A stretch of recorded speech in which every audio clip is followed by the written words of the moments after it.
Part 1. You are going to hear a conversation between Angela and Mr. Ray. Angela is applying to join the library. Listen to the conversation and complete the form below. First, you have some time to look at questions 1 to 5.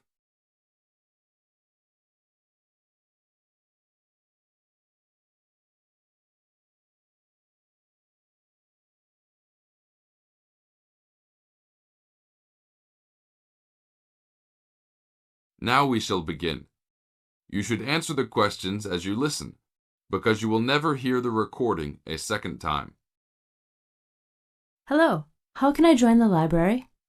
Well, you need to make an application. Would you like to do it now? Yes, if I can. One moment and I'll get the form. Now, I just need to ask you a few questions before you sign at the bottom. Okay. Your full name, please. Angela Mary Price. Price? Yes, that's right.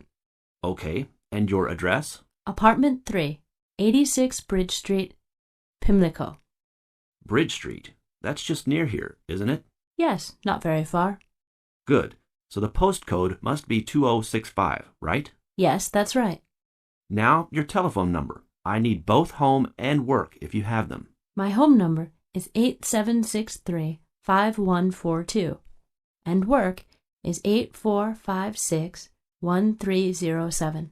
Do you need anything else, like ID or something? Yes, your driver's license will do, if you have one. Right. It's easy to remember. I know it by heart. 4040AC. I'm afraid I'll also need to see it. Okay, here it is. Thanks. And your date of birth, please? 24 March 1981. Okay, thanks. That's the most important part completed. But if you don't mind, I'd also like to ask you a few questions for a survey we're conducting. Yes, that's okay. Now you have some time to read questions 6 to 10.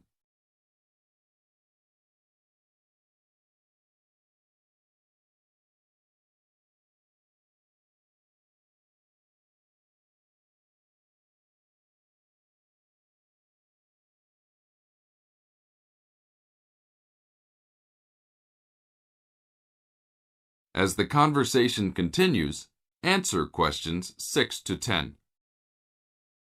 What kind of books do you like to read? Here's a list to look at. Oh, it varies from time to time, but I always like to relax and learn about other countries I might visit one day. I don't like anything too heavy or serious, unless it's about animals or the environment.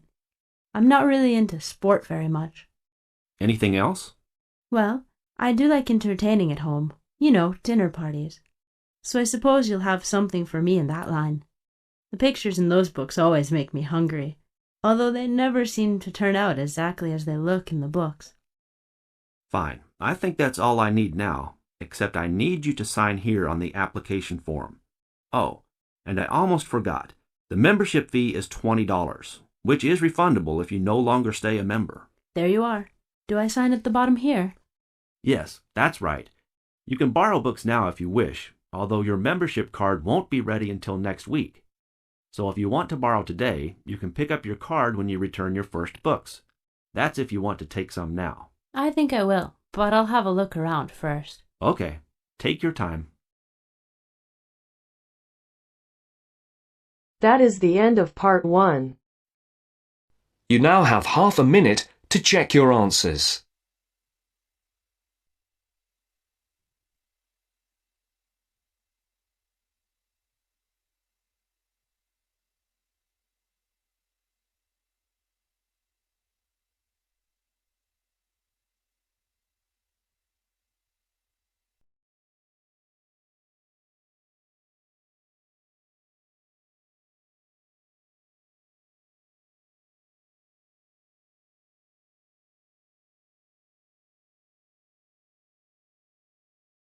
Now turns to Part 2. Part 2. Everyone knows that we have achieved a huge amount in terms of space exploration. First, you have some time to look at questions 11 to 16.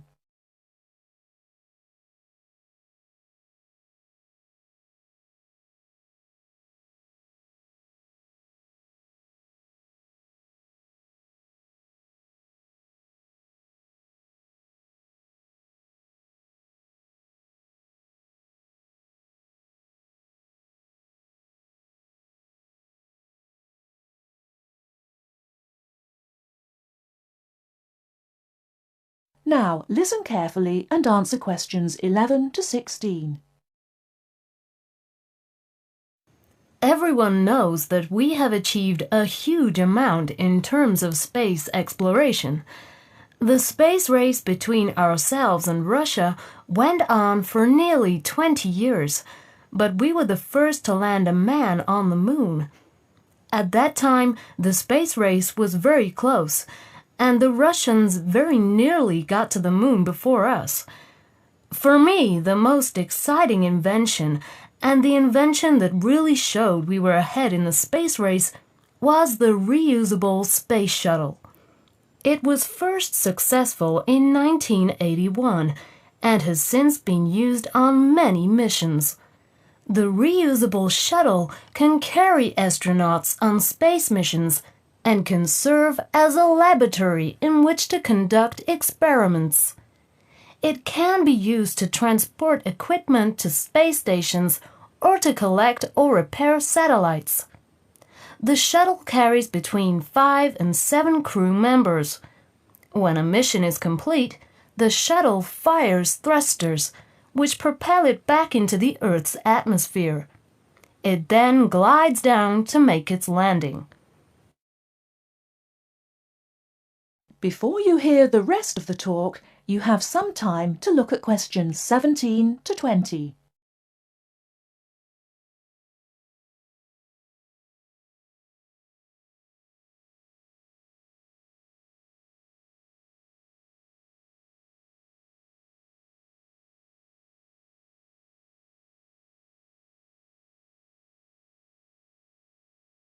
Now listen and answer questions 17 to 20. Although the remains of very early ovens have been found in many parts of the world, it was here that they were first used frequently in people's homes. In ancient Greece and in other parts of Europe and Turkey, people used ovens to bake bread. But it seems there was only one large oven that everyone shared. Here the remains of villages from 5,000 years ago show that each mud brick house was constructed with an oven, and that baking bread and perhaps cooking meat was very common. The ovens were made of clay and shaped like a beehive. Inside they had shelves, so that a number of loaves could be cooked together, and an opening at the bottom from which ash could be removed. That is the end of part 2. You now have half a minute to check your answers.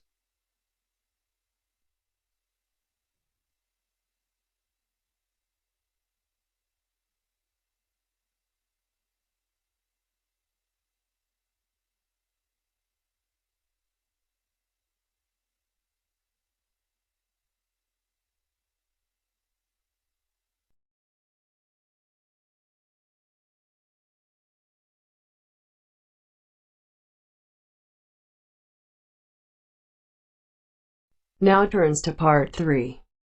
Part 3. You will hear a discussion between students Maria and Jack.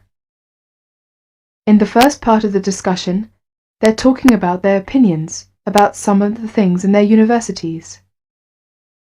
First, you have some time to look at questions 21 to 26.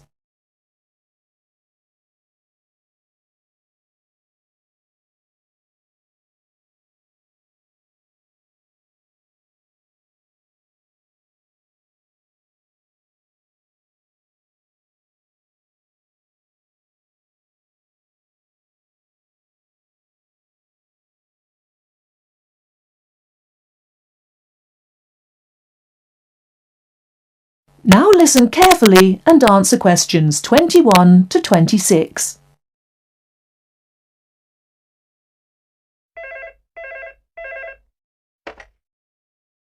Two four one 4331. Good afternoon. May I speak to Jack Robert, please? Speaking, please. Hi, Jack. This is Maria. Hello, Maria. How are you getting on there? Fine. I arrived in Nottingham yesterday. I've just settled down and I live on the campus of Nottingham University. Oh, that's good. Do you like the campus? Yes, it's beautiful. What do you think of yours? Edinburgh University? It's marvellous. It's on a hill and very close to the sea. I like it very much. It sounds beautiful. Jack, what's the weather like there? Oh, it's fine and sunny. It's said that the weather here is very nice in summer, but awful in winter. What's the weather like in Nottingham? Well, it's a bit depressing. It's been raining since yesterday. I can't go out, so I have to stay in my room. What about your room? Is it a nice one? Yes, it's small and elegant. How about yours? Mine is an ordinary one. It's a twin study room. I share it with one of my classmates. He's intelligent and very friendly. We're getting on quite well. How's your roommate? She's very nice, but a little bit quiet. She likes reading and seldom speaks. By the way, do you like the Scottish food there? Oh, I like it. It's very delicious. Oh, really? I don't like the food here. It's disgusting. It has no taste. I have to cook for myself in my room. Well, Maria, as the saying goes, when in Rome, do as the Romans do. Come on, don't be too choosy. Oh, someone's at the door. I have to answer it, Maria. I'll call you this evening. Bye. Bye. Ellen, a student union officer, is conducting a survey about the university facilities. She is asking 2 students about their opinions. Before you hear the rest of the talk, you have some time to look at questions 27 to 30.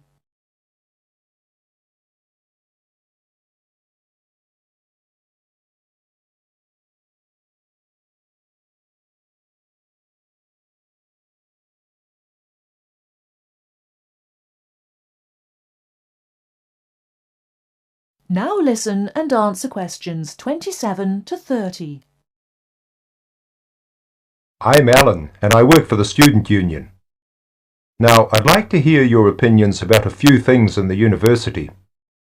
We've asked for some volunteers to help us conduct this survey into how satisfied students are with the university facilities. First of all, let's take the lecture rooms. We could score them, for instance, 1 is excellent, 2 satisfactory, 3 rather poor, and 4 really bad. Robert, you first, please. What do you think about the lecture rooms here? Not so good, I'm afraid. I would score 3. They're too small for one thing. Sometimes we can hardly find a seat. Yes, but that doesn't happen very often. Personally, I think they're all right. They're comfortable, and the acoustics are quite reasonable. It doesn't matter where you sit, you can always hear the lecture. I would give 2 for them. How do you feel about the car parking facilities? Are they adequate? You must be joking. I can never find a car parking space when I need one, and when I finally do, it's a very long walk to the university's teaching building. I'd give it a 4. I'm afraid I also agree. We need more car parks urgently. This is perhaps one of the major shortcomings of this campus. It gets a 4 from me as well. I come to the university 20 minutes early, just so I can drive around looking for a parking space. What about the computer centre then? I think it's first class. The software base contains a large selection of learning programs, language games, and word processing facilities. I would give a score of 1. I quite agree with you. It's very modern, and also under the supervision of qualified staff who can offer help to us while we work, should we need them. Oh, good. Well, what do you think of the library facilities? Let's say the periodical room first. Well, I've scored that 3. I'm sorry to have to say, but, I think the room has poor lighting, and I'm disappointed about that. I've given it a score of 1. As far as I'm concerned, it's excellent and well stocked. Thank you, Robert and Mary. Now, let's turn to the photocopying facilities. I would give it a score of 2. Personally, I think it's all right and it's very helpful. Huh? I would score 3. I think it's too expensive for photocopying, and there are not enough machines. Sometimes we have to stand in a line. Okay. Now, let's talk about the... That is the end of part 3. You now have half a minute to check your answers.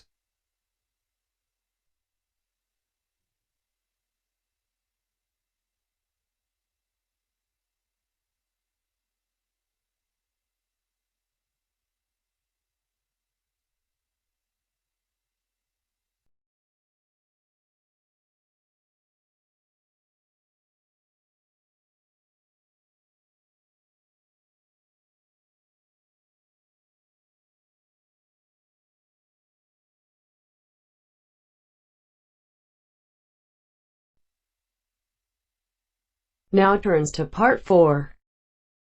Part 4. You are going to hear some facts and figures about Australia. First, you have some time to look at questions 31 to 40.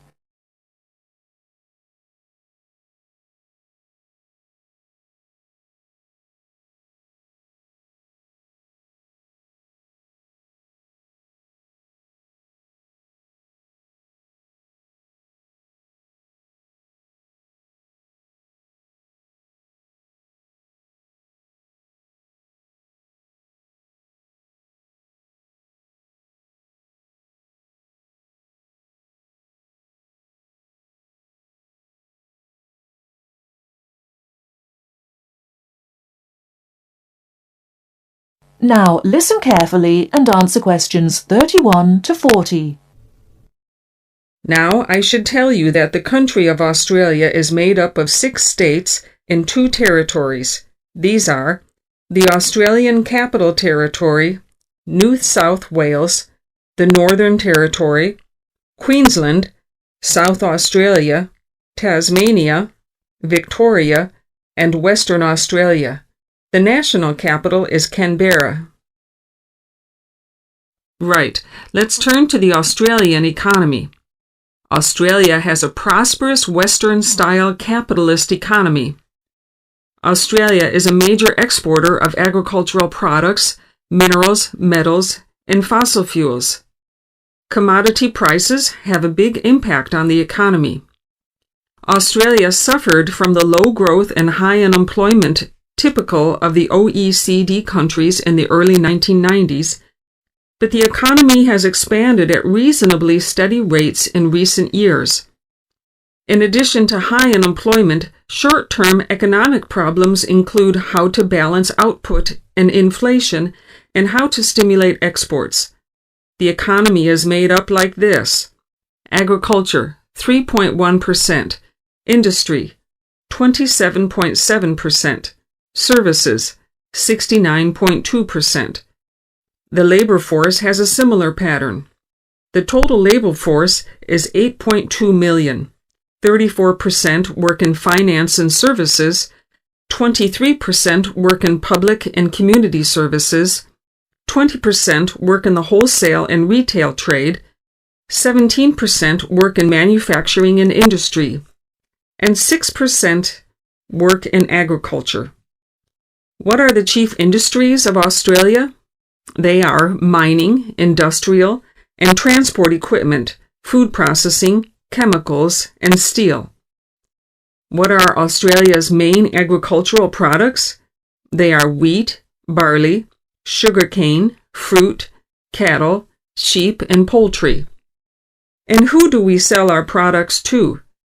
At present, our chief export market is Japan, which takes 24% of our exports. After that, South Korea takes 8%, and New Zealand and the U.S. each take 7%.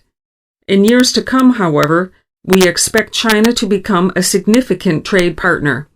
China already supplies 5% of Australia's imports. This is the same amount as New Zealand. Meanwhile, we take 1/5, in fact 22% of our imports from the U.S., 17% from Japan, and 6% from the UK.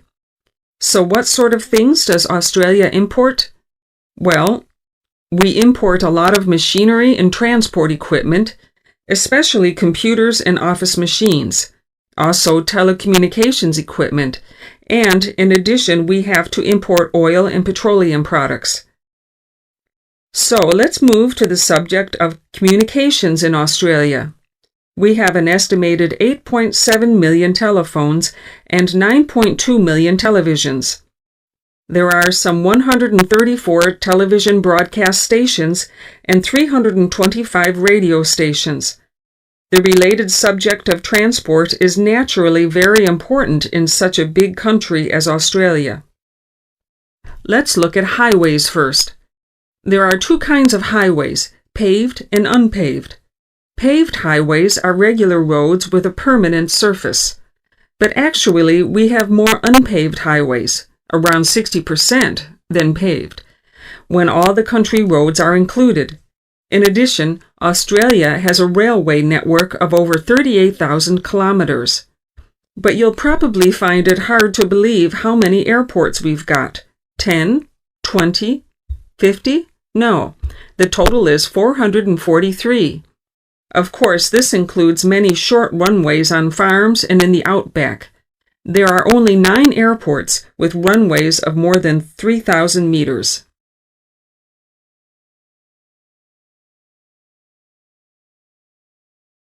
That is the end of part 4.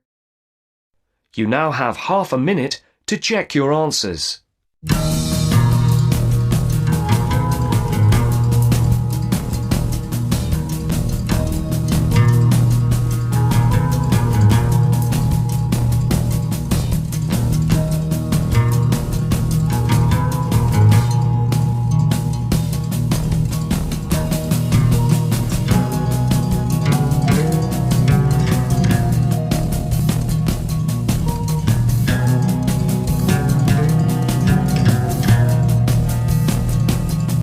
Hello everyone.